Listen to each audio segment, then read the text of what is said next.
I had the best experience in culinary school. I expected to come and learn about like fancy French sauces and like how to cut, a big piece of beef or a fish or something like that. But what I really didn't expect was to make such fun, lasting, deep friendships.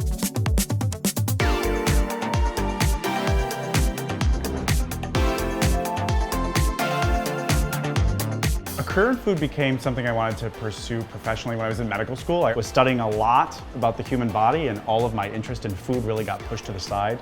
And I feel like really in those doldrums, I realized, food, medicine, they go together, and the food really had to be part of my professional career. So culinary school was really important for my career. Of course, my career largely came from going to medical school and residency, and now I'm a practicing physician.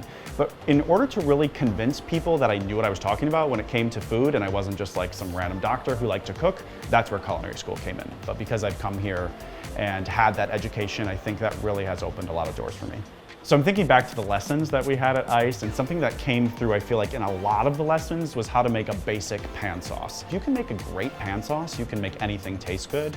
My number one piece of advice to aspiring food professionals is that you have to just practice. Food is like, you have to really know your stuff inside and out. Your technique has to be good. You have to know the theory behind it. You have to be familiar with different regional cuisines. You have to be really practiced in putting things together and executing. And of course, the training is really important for that, but it's really the training coupled with the experience and putting in the hard work. There's no way to get around it. So I think my biggest professional achievement is coming to Yale and really emphasizing that I thought it was important that our medical students and our residents and our practicing physicians learned more about nutrition. And then over time, really showing people how fun it can be to learn about food and how important food is for health.